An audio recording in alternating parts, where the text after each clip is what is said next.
विष्णुः गुरुर्देवो महेश्वरः गुरु साक्षात् परब्रह्म तस्मै श्री गुरवे नमः। विद्या प्रदात श्री गुरुराय तमस विनाशक करुणामय गुरु पूर्णिमा पावना पर्वदि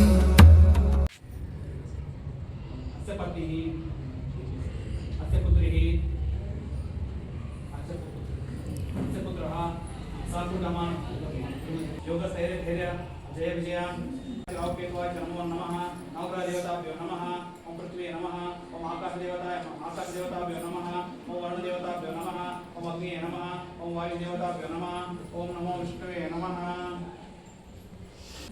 पुष्पं समर्पयामि सुगन्धद्रव्याणि समर्पयामि।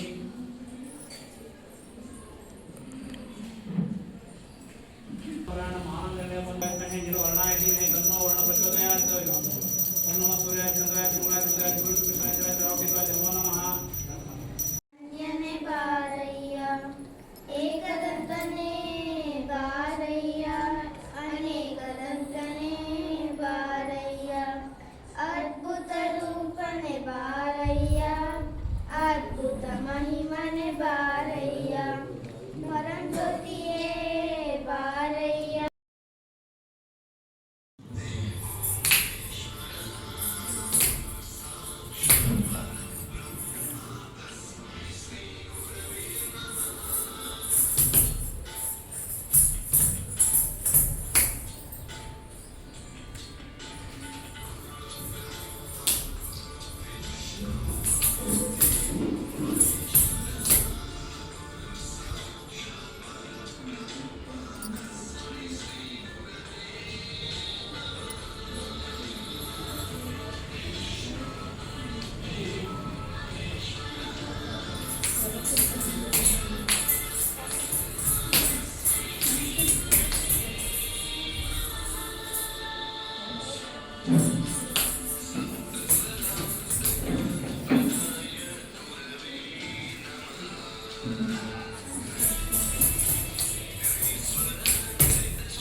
प्रत्यर्थी गजकेसरी व्यासतीर्थ गुरुर्भूयात् अस्मदिष्टाರ್ಥसिद्धये।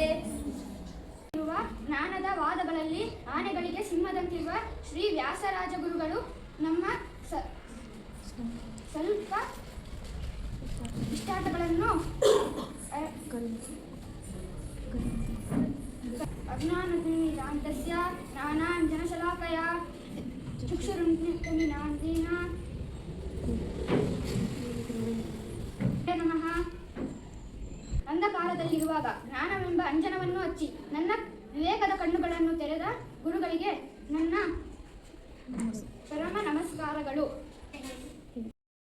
लक्ष्मीकान्तं कमलनयनं योगिरुद्धान्यगम्यं वन्दे विष्णुं भवभयहरं सर्वलोकैकनाथं मेघश्यामं पीतकौशेयवासं श्रीवत्साङ्कं कौस्तुभोद्भासिताङ्गं पुण्योपेतं पुण्डरीकायताक्षं विष्णुं वन्दे सर्वलोकैकनाथं नमस्तमस्तु ओं नमः इति। मेघवर्णं शुभाङ्गं लक्ष्मीकान्तं कमलनयनं योगिरुद्धान्यगम्यं वन्दे विष्णुं भवभयहरं सर्वलोकैकनाथं व्यासाय विष्णुरूपाय व्यासरूपाय विष्णवे नमो वै ब्रह्मनिधे वासिष्ठाय नमो नमः। वक्रतुण्ड महाकाय सूर्यकोटिसमप्रभा निर्विघ्नं कुरु मे देव सर्वकार्ये सर्वदा कायेन वाचा मनसेन्द्रियैर्वा बुद्ध्यात्मना वा प्रकृते वा करोमि यत् सकलं परस्मै नारायणायति समर्पयामि। प्रचोदयात् ओम कात्यायनाय विद्महे कन्याकुमारी धीमहि तन्नो दुर्गा प्रचोदयात् ओम एकदन्ताय विद्महे वक्रतुण्डाय धीमहि तन्नो दन्ती प्रचोदयात् ओम वेंकट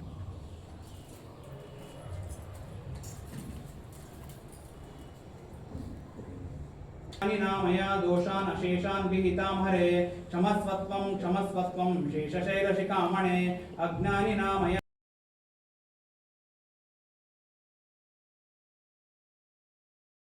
ತಂದೆ ಪೂಜೆ ಮಾಡ್ರಿ. ನಿಮ್ಮ ತಂದೆ ತಾಯಿಗಳ ನೀವು ಭಕ್ತಿಯಿಂದ ಪೂಜೆ ಮಾಡಿದ್ರೆ ಅದು ಭಗವಂತನ ಮುಖಕ್ಕೆ ಆ ಭಕ್ತಿ ನಿಮ್ಮಲ್ಲಿ ಇರಬೇಕು. ಭಗವಂತ ಏನ್ ಕೇಳ್ತಾರಪ್ಪ ಅಂತಂದ್ರೆ ನಮ್ಮಲ್ಲಿ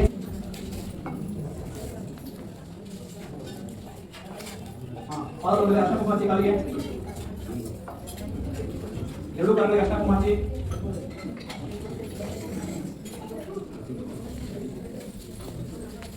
ತಂದೆ ತಾಯಿಗಳ ಪಾದ ಪೂಜೆ ಮಾಡೋದ್ರಿಂದ ಜನ್ಮ ಜನ್ಮಾಂತರ ಪಾಪಗಳನ್ನು ಮುಕ್ತ ಆಗ್ತಾರೆ. ನೀವೆಲ್ಲ ಎಂತಹ ಜ್ಞಾನ ಬರುತ್ತೆ ಅಂದ್ರೆ ಜೀವನದಲ್ಲಿ ಅಂತಂದ್ರೆ ಆ ಭಗವಂತನೇ ನಿಮ್ಮ ಸಂಕಟ ಸಮಯದಲ್ಲಿ ಬಂದು ನಿಂತು ಸಹಾಯ ಮಾಡ್ತಾನೆ. ಅಂತಹ ಜ್ಞಾನಿಗೆ ಅಷ್ಟಕುಮಾಚಿ ಹೂವು ಹಾಕಿದ್ರಿ. ತಾಯಿಯಂದ್ರು ತಂದೆಯರು ದಯಮಾಡಿ ಮಕ್ಕಳು ಆಶೀರ್ವಾದ ಮಾಡಿ ಒಳ್ಳೆಯದನ್ನು ಬಯಸಿ ಅವ್ರಿಗೆ.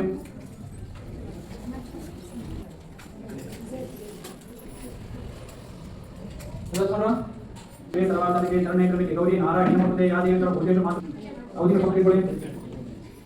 ಅಲ್ಲಿ ಪಕಡಿಕೊಳ್ಳಿ. ಎಲ್ಲ ತಂದೆಗಳು ನಿಮ್ಮ ಮಕ್ಕಳು ಎಲ್ಲ ತೆಗೆದುಕೊಳ್ಳಿ. ತೆಗೆದುಕೊಳ್ಳಿ ತಟ್ಟೆಯಿಂದ ಮಕ್ಕಳು ತಟ್ಟೆ ತಗೊಳ್ಳಿ. ಎಲ್ಲ ಓದನ್ನು ಹಾಕೊಳ್ಳಿ. ಪ್ರದಕ್ಷಿಣೆ ಮೊದಲೇ ಪ್ರದಕ್ಷಿಣೆ ಮಾಡಬೇಕು. ಒಂದಷ್ಟು ಪ್ರದಕ್ಷಿಣೆ ಮಾಡಿ ಸಮರ್ಪಯಾಮಿ ಕೂತ್ಕೊಳ್ಳಿ. ಮಂಡಿಗೆ ನಮಸ್ಕಾರ ಮಾಡಿ. ಮತ್ತೆ ಎದ್ದೇಳಿ ಎದ್ದಿದ್ಕೊಳ್ಳಿ. ಇನ್ನೊಂದು ಪ್ರದಕ್ಷಿಣೆ ಮಾಡಿ. ಕೊನೆ ಪ್ರದಕ್ಷಿಣೆ. ಕೂತ್ಕೊಳ್ಳಿ. ನಮಸ್ಕಾರ ಮಾಡಿ ಕೂತ್ಕೊಂಡ್ಬಿಡಿ. ತಪ್ಪು ಮಾಡ್ತೀವಿ. ತಪ್ಪು ಮಾಡೋ ದಿನನೇ ಇಲ್ಲ. ದಿನ ತಪ್ಪು ಮಾಡದೆ ಮಾಡ್ತೀವಿ. ಏನ್ ತಪ್ಪು ಮಾಡ್ತೀವಿ ನಾವು? ಇಳಿದು ತಪ್ಪು ಮಾಡ್ತೀವಿ, ತಿಳಿಯೋದು ತಪ್ಪು ಮಾಡ್ತೀವಿ. ಒಂದು ಸಣ್ಣ ಇರೋದನ್ನ ಕಳ್ಸಕ್ ಬಂದ್ವಿ. ನಾನೇ ಕಳಿಸ್ತಾರೆ. ಸಾಧನ ಗಳಿಸಿದಾಗ ಮುಕ್ತಿ ಸಿಗುತ್ತೆ. ಯಾವಾಗ ಸಿಗುತ್ತೆ? ಯಾವಾಗ ಏನ್ ಸಾಧನೆ ಮಾಡಬೇಕು? ಭಗವಂತನು ಸಹ ನಿಮ್ಮ ಹೆಸರು ನೆನೆಸಬೇಕು. ನೋಡಿ, ಭಗವಂತನಿಗೆ ಲಕ್ಷ ಕೋಟಿ ಜನರಿದ್ದಾರೆ. ಒಬ್ಬರೇ ಅಲ್ಲ. ಆದ್ರೆ ನಾವು ತಿಳ್ಕೊಳ್ಬೇಕು ಏನಪ್ಪ ಅಂದ್ರೆ ಬಂಧು ಬಾಂಧವರಿಗಿಂತ ಮಿಗಿಲಾದ ಯಾರು? ತಂದೆ ತಾಯಿಗಳಾಗ. ದ್ವಾಪರ ಯುಗದಲ್ಲಿ ಏನು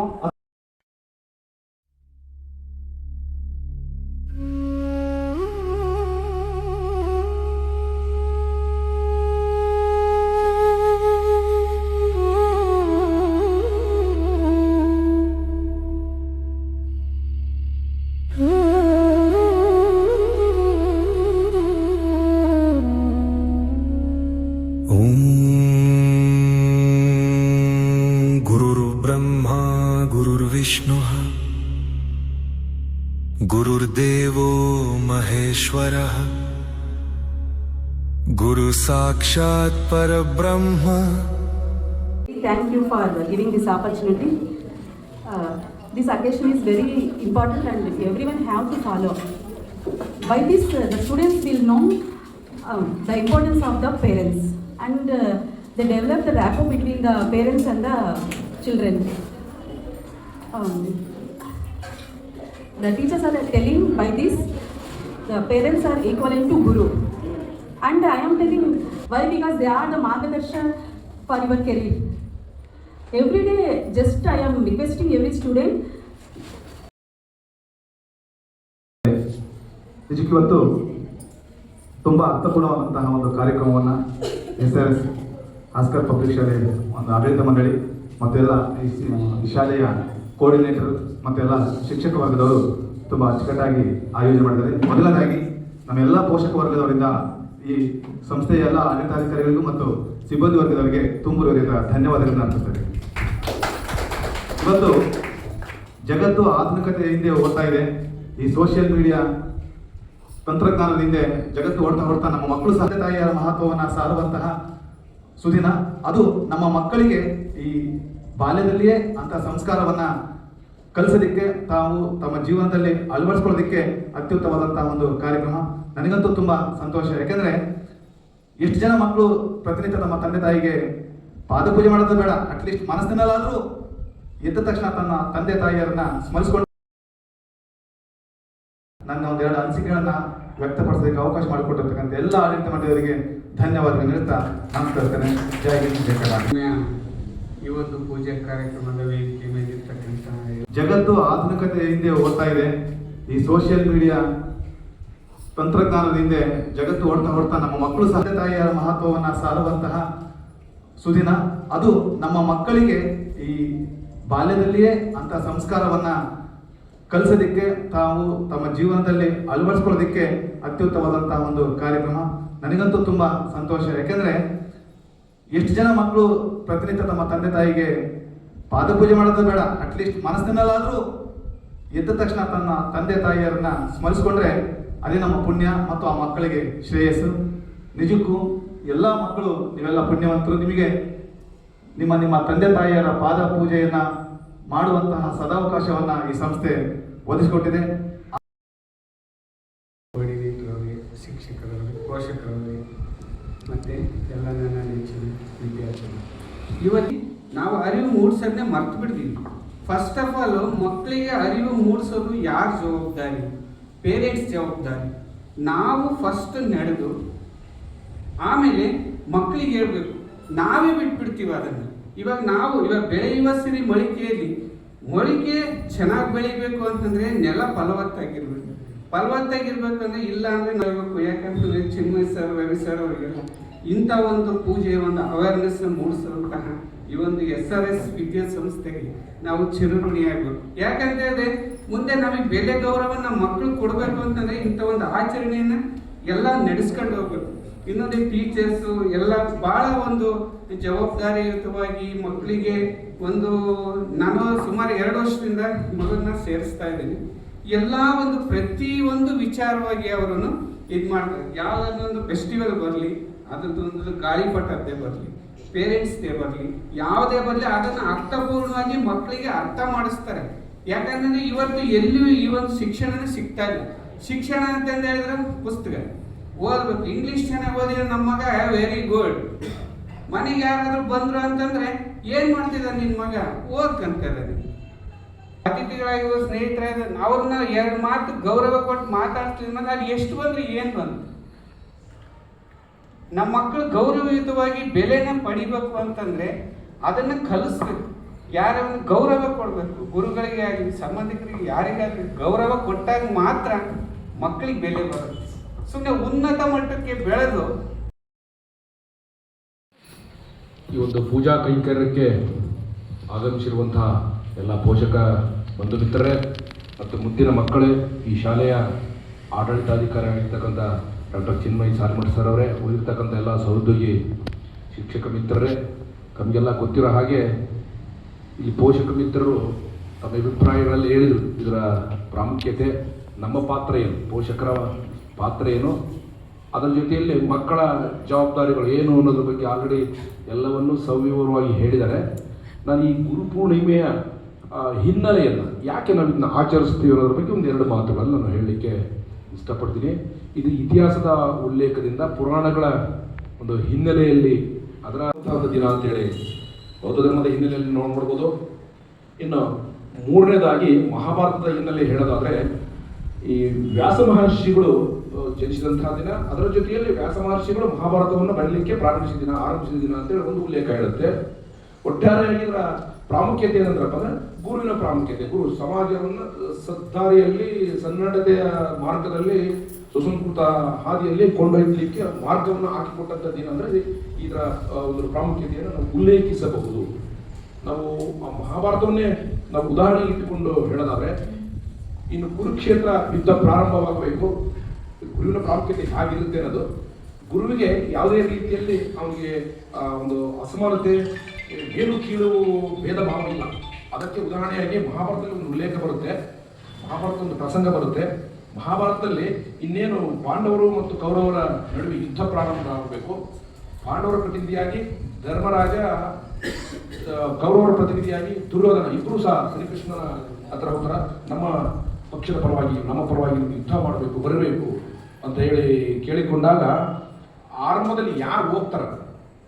ಈಗ ಪಾದದ ಕಡೆ ಧರ್ಮರಾಜ ಇರ್ತಾನೆ, ದುರ್ಯೋಧನ ಕಡೆಗೂ ಸಹ ದುರ್ಯೋಧನ ತೆರೆಯ ಕಡೆಗೆ ಇರ್ತಾನೆ, ಪಾದದ ಕಡೆಗೆ ಧರ್ಮರಾಜ ಇರ್ತಾನೆ. ಆರಂಭದಲ್ಲಿ ಯಾರು ನೋಡಿದ್ರೆ ಅವ್ರಿಗೆ ಆಶೀರ್ವದಿಸ್ತೀನಿ ಅಂತ. ಅದರ ಅರ್ಥ ಏನಪ್ಪ ಅಂದ್ರೆ, ಧರ್ಮ ಎಲ್ಲಿರುತ್ತೋ, ನ್ಯಾಯ ಎಲ್ಲಿರುತ್ತೋ, ಸನ್ನಡತೆ ಎಲ್ಲಿರುತ್ತೋ, ಸಂಸ್ಕೃತಿ ಎಲ್ಲಿರುತ್ತೋ ಅಲ್ಲಿ ಗುರುವಿನ ಆಶೀರ್ವಾದ ಇದ್ದೇ ಇರುತ್ತೆ. ಇದೊಂದು ತಾತ್ಪರ್ಯ. ನಾವೆಲ್ಲರೂ ಸನ್ನಡತೆಯ ಮಾರ್ಗದಲ್ಲಿ ನಡೆದಿದ್ದೇ ಆದರೆ, ಧರ್ಮದ ಹಾದಿಯಲ್ಲಿ ನಡೆದಿದ್ದೇ ಆದರೆ, ನ್ಯಾಯದ ಹಾದಿಯಲ್ಲಿ ನಡೆದಿದ್ದೇ ಆದರೆ, ಯಾರು ಕೈ ಬಿಟ್ಟರು ಗುರು ನಮ್ಮನ್ನು ಕೈ ಬಿಡಲ್ಲ. ಇದು ಒಂದು ತಾತ್ಪರ್ಯ. ಇನ್ನು ರಾಮಾಯಣದ ಹಿನ್ನೆಲೆಯಲ್ಲಿ ಹೇಳೋದಾದ್ರೆ, ರಾಮಾಯಣದಲ್ಲಿ ಇನ್ನೇನು ಸೀತೆಯನ್ನು ಕದ್ದೊಯ್ದ ರಾವಣ ಲಂಕೆಗೆ ಯುದ್ಧ ಮಾಡಲಿಕ್ಕೆ ವಾನರ ಸಹಾಯದಿಂದ ಸಾಗರವನ್ನು ದಾಟಿ ಹೋಗ್ತಾನೆ. ಇನ್ನೇನು ಯುದ್ಧ ಪ್ರಾರಂಭಿಸಬೇಕು. ಒಂದು ವೈಶಿಷ್ಟ್ಯತೆ ಏನಂದ್ರೆ, ಯುದ್ಧ ಪ್ರಾರಂಭಿಸುವ ಪೂರ್ವದಲ್ಲಿ ಶ್ರೀರಾಮಚಂದ್ರ ಏನ್ ಮಾಡ್ತಾರಪ್ಪ ಅಂದ್ರೆ, ಗುರುವಿನ ಪಾದ ಪೂಜೆ ಮಾಡೇ ಯುದ್ಧ ಪ್ರಾರಂಭಿಸಬೇಕು. ಅಲ್ಲಿ ಗುರು ಇಲ್ಲ, ಎಲ್ಲರೂ ಅಸುರರು. ಏನು ಮಾಡಬೇಕು ಅಂದಾಗ ಅವನಿಗೆ ನೆನಪಿಗೆ ಬರುತ್ತೆ ರಾವಣನೂ ಸಹ ಗುರು. ಯಾಕಂದ್ರೆ ವಸಿಷ್ಠ ಮಹರ್ಷಿಗಳ ಕೃಪಕಟಾಕ್ಷದಿಂದ ಹುಟ್ಟಿರ್ತಕ್ಕಂಥವನು ಶ್ರೀರಾಮಚಂದ್ರ, ಕಶ್ಯಪ ಮಹರ್ಷಿಗಳ ಕೃಪಕಟಾಕ್ಷದಿಂದ ಹುಟ್ಟಿರ್ತಕ್ಕಂಥವ್ರು ರಾವಣ. ಅವರಿಬ್ರು, ಕಶ್ಯಪ ಮಹರ್ಷಿ ಮತ್ತು ವಸಿಷ್ಠ ಮಹರ್ಷಿಗಳು ಇಬ್ರು ಸಹ ಬ್ರಾಹ್ಮಣೋತ್ತಮರು. ಇಬ್ಬರ ಅನುಗ್ರಹದಿಂದ ಅವರಿಬ್ರು ಜನ್ಮ ತಾಳಿರ್ತಾರೆ. ಅವರಿಗೆ ಕರೆಯಲ್ಲಿ ಹೋಗುತ್ತೆ ಕರ್ಕೊಂಬನ್ನಿ ಅಂತೇಳಿ. ಆವಾಗ ಅವನು ನಾನು ಶತ್ರು, ಶ್ರೀರಾಮ ನನ್ನ ಶತ್ರು ಅನ್ನೋದನ್ನು ಮರೆತು ಗುರುವಿನ ಸ್ಥಾನದಲ್ಲಿ ನಿಂತ್ಕೊಂಡು ವಿಜಯೀ ಭವ ಅಂತೇಳಿ ಆಶೀರ್ವದಿಸ್ತಾರೆ. ಇದು ತಾತ್ಪರ್ಯ ಅಷ್ಟೇ. ಇಲ್ಲಿ ಗುರುವಿಗೆ ಯಾವುದೇ ರೀತಿಯ ಕೀಳಿರ್ಮೆ, ಯಾವುದೇ ರೀತಿಯ ಒಂದು ಮೇಲು ಕೀಳು ಎಂಬ ಮನೋಭಾವನೆ ಇಲ್ಲ. ಸರ್ವಮಂಗಳ ಸರ್ವರಿಗೂ ಒಳಿತನ್ನ ಬಯಸ್ತಕ್ಕಂಥ ಯಾವುದಾದ್ರೂ ವ್ಯಕ್ತಿತ್ವ ಇದ್ರೆ ಅದು ಆ ಗುರುವಿನ ಸ್ಥಾನವನ್ನ, ಗುರುವಿನ ಶಕ್ತಿಯನ್ನು ಕೇವಲ 4 ಗೋಡೆಗಳ ಮಧ್ಯೆ ಅಕ್ಷರ ಕಲಿಸ್ತಕ್ಕಂಥ ಗುರುವಿಗೆ ಮಾತ್ರ ಸೀಮಿತಗೊಳಿಸಬಾರ್ದು. ಇಲ್ಲಿ ಗುರು ನಮ್ಮ ಹಿತವನ್ನ, ನಮ್ಮನ್ನ ಸರಿದಾರಿಗೆ ಕೊಂಡೊಯ್ತಕ್ಕಂಥ, ಸನ್ನಡತೆ ಹಾದಿಯಲ್ಲಿ ಕೊಂಡೊಯ್ತಕ್ಕಂಥ, ಸಂಸ್ಕಾರವನ್ನು ನಮ್ಮ ಬದುಕಿಗೆ ಧಾರೆ ಅಂತಕ್ಕಂಥ, ನ್ಯಾಯ ಯಾವುದು, ಅನ್ಯಾಯ ಯಾವುದು, ಧರ್ಮ ಯಾವುದು, ಅಧರ್ಮ ಯಾವುದು ಎಂಬುದನ್ನು ತೋರಿಸಿಕೊಡ್ತಕ್ಕಂಥ ಎಲ್ಲ ಸ್ನೇಹಿತರಿರ್ಬೋದು, ತಂದೆ ತಾಯಿಗಳು ಇರ್ಬೋದು, ಅಕ್ಷರ ಕಲಿಸ್ತಕ್ಕಂಥ ಗುರು ಇರ್ಬೋದು, ಎಲ್ಲರೂ ಸಹ ಪೂಜನೀಯ ಒಂದು ಸ್ಥಾನಕ್ಕೆ ಅರ್ಹರು, ಗೌರವವನ್ನ ಪಡಲಿಕ್ಕೆ ಅರ್ಹರು. ಅದನ್ನು ನಾವು ಮನಸ್ಸಲ್ಲಿ ಇಟ್ಕೊಂಡು, ಈಗಾಗಲೇ ನಮಗೇನು ಪೋಷಕ ಮಿತ್ರರು ಹೇಳಿದ್ರು, ಪೂಜನೀಯರು ಹೇಳಿದ್ರು, ಅದೆಲ್ಲ ಮೌಲ್ಯಗಳನ್ನ ನಾವು ಅದನ್ನ ಜೀವನದಲ್ಲಿ ಅಳವಡಿಸ್ಕೊಳ್ಳೋಣ. ಒಂದು ಸುಸಂಸ್ಕೃತವಾಗಿ ಈ ಸಮಾಜದಲ್ಲಿ ಬದುಕೋಣ. ಈ ನಮ್ಮ ಭಾರತೀಯ ಸಂಸ್ಕೃತಿಯ ವೈಶಿಷ್ಟ್ಯತೆ ಏನಪ್ಪ ಅಂದ್ರೆ, ಇಡೀ ವಿಶ್ವದಲ್ಲಿ ಎಲ್ಲೂ ಇಲ್ಲ ಈ ರೀತಿಯ ವೈಶಿಷ್ಟ್ಯಪೂರ್ಣ ಆಚರಣೆ. ಇದು ನಮ್ಮ ಒಂದು ತಾಕತ್ತು. ನಮ್ಮ ಸಂಸ್ಕೃತಿ, ಭಾರತೀಯ ಸಂಸ್ಕೃತಿಯ ಒಂದು ಈ ತಾಕತ್ತು. ಇದನ್ನು ಈ ಪರಂಪರೆಯನ್ನ ನಾವು ಮುಂದುವರಿಸಿಕೊಂಡು ಹೋಗ್ಬೇಕಾಗಿರ್ತಕ್ಕಂಥ ಗುರುತರವಾದ ಹೊಣೆಗಾರಿಕೆ, ಮಕ್ಕಳ ಹೊಣೆ, ಜವಾಬ್ದಾರಿ ನಿಮ್ಮ ಮೇಲೆ ಇದೆ. ಇದು ಮುಂದಿನ ಪೀಳಿಗೆಗೆ ಕೊಂಡೊಯ್ಯಲಿ ಅಂತ ನಾನು ಆಶಿಸ್ತಾ, ಎಲ್ಲರಿಗೂ ಒಳ್ಳೆಯದಾಗಲಿ ಅಂತ ನಾನು supporters. First of all, I would like to say thank you to our honorable guest T.S. Ravi sir, administrator of SRS Group of Institution.